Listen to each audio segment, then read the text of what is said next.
Hello and welcome. This is Rooflemonger, and today, my friends, I got an interview for you from one of the main leads over at 2XKO. In fact, I'll let them introduce themselves. I'm Alex Jaffe. I'm the lead champion designer on 2XKO. Hey, well, there you go. So yes, I was at Riot headquarters in person for the Caitlyn preview event, and we did this interview there. And we talk about a lot of subjects, characters that may or may not be appearing in 2XKO, release schedules for characters, DLC and content, and well, frankly, a lot more. So I'm going to let the interview speak for itself, and that said, enjoy. Also, real quick, this is post-editing Rooflemonger. For the few times the audio gets a little crunchy, please forgive it. The area we record in was insanely loud between all the people and all just the various monitors and setups. And sometimes that bled a little too much in the microphones and got a little crunchy for a few seconds, but otherwise, enjoy. Very recently, you announced Caitlyn, which is good. This is a lovely tilt-over backdrop, by the way. So you announced Caitlyn, and you said, we're done with the Arcane characters for now. Yeah. For now. So obviously, we're starting season 1 now. So we're going to have 5 characters this season, I believe. Or yeah, we call it a year. Okay. So yeah, this is season 1. This is Caitlyn this season, but we'll have 5 characters coming out this year. Okay, so 5 characters for the year, yes. Yeah. And so therefore, given what you're saying, that you can expect these to be characters that are not in Arcane. Yeah, what I'll say is we don't have Arcane characters coming in the near future. It's, we've said something in the past about champs, like we really, really do love the whole roster in League. We think there's 172 characters right now, maybe 189 by the time this video comes out. Yeah. Things move fast. But we really think all these characters have the potential to be cool and to be awesome in 2XKO. Some need a little more interpretation than others. And we we would want to make all of them if we could. The Arcane characters that remain, I still want to make those characters. Those characters are sick. But we don't want them coming in the short term because there are just a lot of different characteristics of a champion that kind of help determine whether they add something to the game or how much they add to the game. We want a lot of variety. We want a lot of different experiences. Yes. We got some awesome Arcane characters in there. We love Arcane, and they add a lot of different stuff to the game. And we're just exploring kind of more facets of this big world now for a little while. Absolutely. Now, so that said, I know at this point a few people, a fairly major character in Arcane is Heimerdinger. Yeah. So you're not saying never to Heimerdinger. No, absolutely not. I would love to have Heimerdinger in the game. But just a little further down the road. Just wait it out. I think it'd be so cool to have a kind of a turrety character. Yeah. I think it'd be a really interesting fit. And, Heimerdinger is a great example of a character that I probably wouldn't want to put in the game in the short term anyway, because that's a really weird play style. We like weird. We like doing things different. He would be a more advanced character for sure. Yeah. He'd be advanced, and he would do weird stuff to the meta. Caitlyn has some really interesting skill tests around how you play her. You may have seen her manual aiming feature. Yes. So that's pretty, unique. But in terms of what she does to the game as a whole, it's not super disruptive. Heimerdinger, when we make Heimerdinger, I want him to be disruptive. You know what I mean? If you do him right, he's gonna change the game. So now that said, just to maybe leave some hints for the future, and obviously don't give away too much. There's a lot of characters in Arcane that aren't in Arcane. They're just characters in Arcane that aren't in Arcane. Well, they're just hey, maybe we didn't give you a name. Maybe they're just a reference, say Janna. Janna, very briefly, your eagle eye. I love the Janna appearance. So we're not writing off Janna either. Okay. Well, I will say we're talking about the cast of Arcane. Small references, I would say, don't mean too much in terms of. Okay, so Janna fans, there's a chance. Janna not confirmed. All right. Now that I said on the champion notes here, because there's a lot of characters in League of Legends, too many, some would argue, but there's a lot of characters in League of Legends, and they come in all sorts of shapes and sizes. Yeah. Now, obviously, Teemo came out, and there's some tweaking since Teemo came out, right? He was disruptive. You're talking about the balance change. Yes, there's some tweaking, right? Yeah. Actually, one of the first things I tested with Caitlyn is would Caitlyn standing shot hit him standing, and it barely does. Literally, so much of the game is designed around making sure that Teemo standing can be interacted with like a normal character. Yeah. So obviously, in terms of the cast, there's a lot of other characters. There's so many more Yordles, right? Yeah. But there's so many more characters that are not standard fighting game size. Or even shape sometimes. That's what I mean, shape too.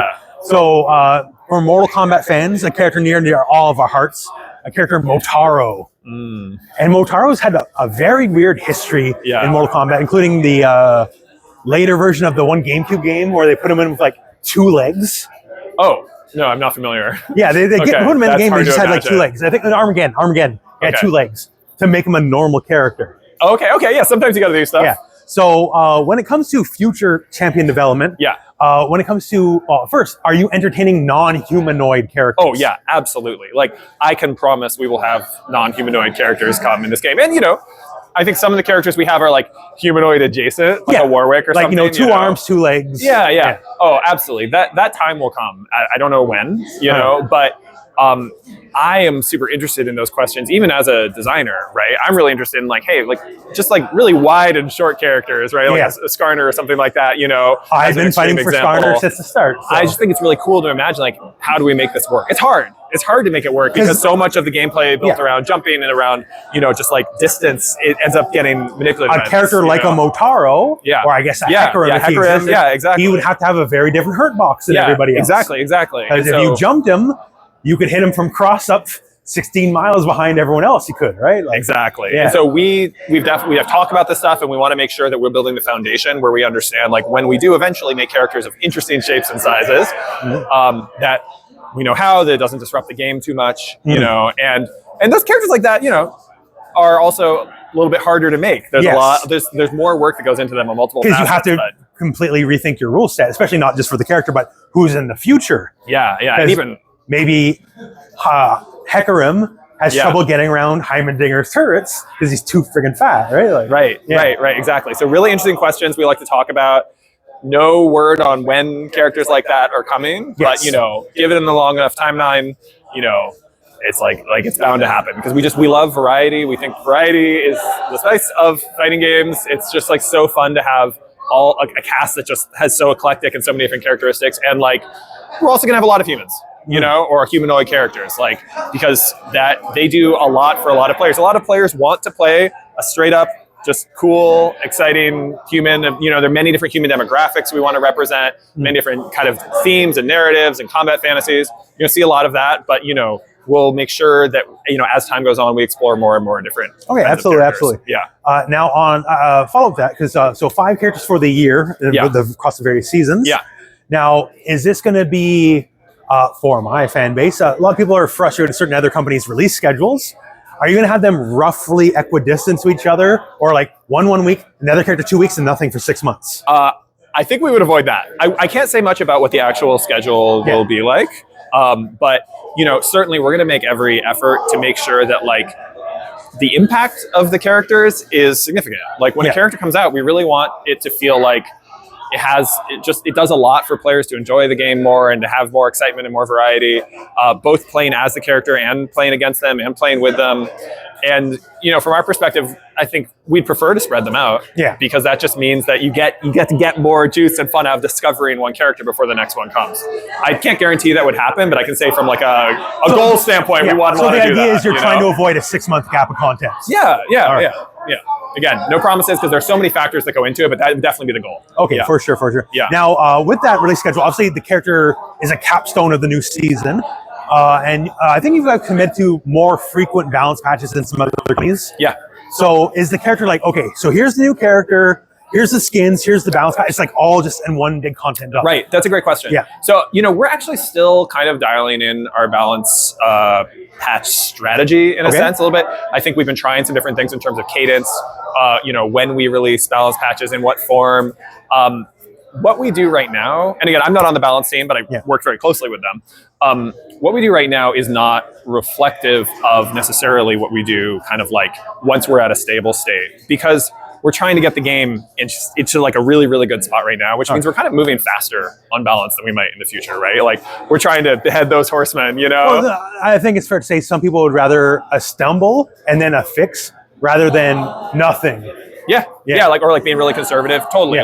Some of them are really small. Some of them are really Warwick.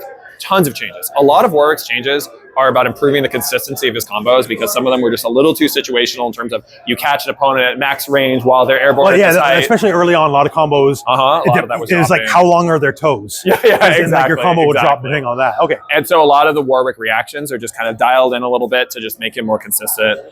So you'll see 12 different moves adjusted there, but they're all kind of part of one general principle. The big ticket items that really change how you think about the characters, it's a handful. Yeah. But I think those handful pretty meaningful. Well, yeah, like it's good to have small tweaks and the big ones. Yeah, exactly. Now moving forward, so content. Content is king in fighting games. Yeah. And I noticed in this build we have a lot of new costumes as well. Yeah. And some of these are very interesting.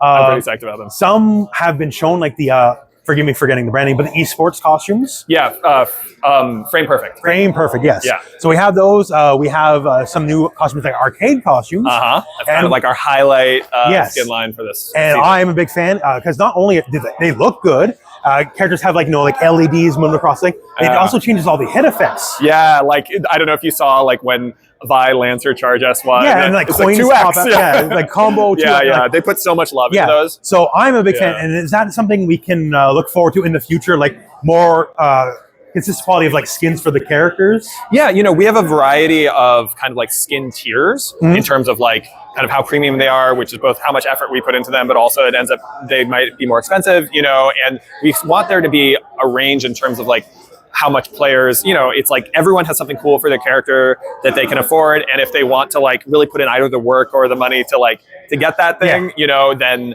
they can get like the really, really crazy stuff that modifies a lot of the character, right? I think those arcade skins are so fun. Like they're excellent, yeah. Sure. I love the Blitz arcade, and like his super effects are so cool. But yeah, so much work went into those. Like they've been in development for a really, really long time. In some ways, it's like minus the game design, it's like making a whole character. Well, to be fair, like a lot of people truly care about that kind of, like cosmetics actually do matter. Yeah, I mean, for even me, if it's just colors, like let alone skins. Yeah. For me, they like improve the variety of the game again, right? It's like I feel like I'm having fresher experiences when I'm playing against cosmetics. And sometimes like you get your color, and that's just your color for a year. Like right. Like for Rose, costume 2, color 9, for Street Fighter 4, forever, right? You find your thing and it just makes you. Yeah. A lot of people just need the one that they want. Now on content, so we have the new costumes, have new characters. We have a new stage debuting with Caitlyn as well. And obviously not every character is going to have a new stage because I don't think that would necessarily make sense all the time. Right. But one thing is content-wise, people like enjoying fighting games in very different ways. Yeah. So I know we have like bot battles and all that. Is there any down the road, whenever, is there even an inkling of like more heavy, dedicated single-player content? Yeah, I could definitely say like we want to make more PvE content. We think for a lot of players, it's a really good fit. It's a great way to experience the game. If either you don't want to compete so much, or you just really like that kind of like exposure to the world. No promises for when or what, but it's definitely like it's on our radar for like, hey, this is a great opportunity, and it's just a matter of balancing so many things we want to do to make the game better. You know what I mean? Oh, that's very fair. Okay, so not at the moment, but like it's something that's on the radar. Yeah, exactly. It's something we talk about, we think about. We're I don't know if you tried it. Excellent game recently. By the way, if you haven't watched the video on the channel, watch the video. Poly Fighter. Oh yeah, actually by a friend of mine. Oh, okay. There you go. Yeah. So it's a fighting game roguelike, and that's so cool. Something I think now that people know, I think people should steal and put into other products. It's a really cool mechanic, and I've actually talked to him about it. It's really making a fighting game roguelike is really hard. It's excellent. Like I played him, like, wow, this is actually really fun. They did a really, really good job, and it's interesting how it just kind of changes your whole perception of what it means to get good at a fighting game. You engage with it in such a different way. You know? And so in some ways, it's cool because it kind of expands maybe to a different subset of the audience. But yeah, I love that. All right, and now. This is nothing for League of Legends, right? League of Legends has a lot of thematic events. Yeah. And it could be time and place, could be holiday. Like there's a lot of different ways, a lot of different reasons. Is that something, thematic events, you are ever looking to introduce into xScale? Yeah, I think that'd be really cool. Like again, not clear when, no guarantees on anything, but I think for us, like the general principle of like, hey, we want the game to be full of moments. Yeah. Even you can see it in the way that we handle skin lines, right? Like if you're seeing, Arcade, we're like, hey, this is like a moment here, right? Like, we have battle passes. Even battle passes are like a small sense of like feeling like something is happening in this game. There's something to come back to. Like as players, we love that. We want that for our players. What form that takes, I don't know. But like, I think aspirationally, that kind of thing is really awesome. All right. Yeah. I know I'm super non-committal with everything. No. You have to be. You have to be because you don't want the parent company making you delete a video after you already did the interview. I can't imagine that happening. Yeah. Anyways, so now this is where I'm going to trap you, but don't worry. Now this is the trap. Yeah, this is the trap. So obviously, League is part of the Riot greater universe because we have League, we have 2xKO, we got Valorant, Teamfight Tactics, the new card game as well. Yeah. Now, obviously, this is a League of Legends fighting game first and foremost. Right. But is there ever a chance of anything smaller from the greater Riot universe leaking in at some point? I would absolutely I played a lot of Runeterra in my day, right? Yeah. So there's a lot of great characters that are in Runeterra that don't necessarily exist in League. Right. Right. Yeah. And slowly some things Yeah, have you been see turned some around. sneaking in or sneaking in TFT. And, so I would like that, or even if it's like, say you had a stage, say, and it's a free idea, feel free to take it. You have the Riot Evo esports stage, right? And then you have like a guy from Brown going, yeah, and or like the little team fight tactics penguin guy. Wow, it's the Riot Cinematic Universe. Yeah, the Riot Cinematic Universe stage, right? That's a cool idea. I've never heard that. Yeah. So like, not necessarily just make the Valorant cast playable characters, because right. Like I don't think that's necessarily the fit. But you already have Caitlyn. What more can you want? Yeah, if you want sniper, you got Caitlyn, right? So no, but it's an interesting question, right? I mean, I think it really has to do with like what we're trying to achieve with the game. You know, there are pros and cons for it. Right now, definitely sticking to Runeterra, you know, because that's the world that the game is in. Mm-hmm. You know, but yeah, always curious to hear what people want. Because I'm trying to give you guys free backdoor. Because you said no more Arcane characters for a while, right? But what? Instead, you had Silco from Teamfight Tactics. Oh yeah, that's not an Arcane character. That's not an Arcane character. That's a little strategy game character. Exactly. It doesn't count. So I'm saying, like, that's not Arcane, so you can just get him on in there, right? Dude, Silco in 2XKO. Let's do it. Season 2. Just sit in a chair, boss orders, like... Right, he doesn't even he doesn't even like actually attack. Yeah, that's amazing. Yeah. So he just brings in a bunch of criminals. That's a free app is what I'm trying to give you. You're full of good ideas. Yeah. Thanks. So that said, that's kind of the main line of questions I have. Is there anything you would like to tell the audience in general, like what to look forward to in the future, or just any messaging you would like for them? Yeah, sure. I think it's kind of like we're just getting started. You know, we've been out on PC for a little while, but like for us, one of the most exciting things about season 1 is we're coming out on console. Like fighting games, like kind of have lived and breathed on console for so long. It's the home of fighting games. Yeah, exactly. I know, like I like playing on PC. I play a lot on PC, but realistically, not everyone has a PC powerful enough, or even a PC at all, to play a game. And so for a lot of my personal audience, this is the game actually coming out. Yeah, exactly. Yeah. And that's how we think about it too. It's like these previous moments, almost like pre-releases or something. Like this is the release. Like this is the moment. Like we really hope to get y'all in there. And I think like it's a great experience on console. It's like perfectly identical. And we're just excited to finally bring the whole community together. And I think like you're gonna see, I think that the game is like really, it's cleaned up in a lot of ways in this version. Like so many bugs fixed, so many like weird balance issues improved, and like a new character. So like further expanding the game alongside all these new cosmetics. And I'm really, really happy with Caitlyn. I think the team did an amazing job on her. Like even I like everyone knows I have an archetype, right? It's not a mystery. I like Caitlyn. That means a lot to me. Yeah.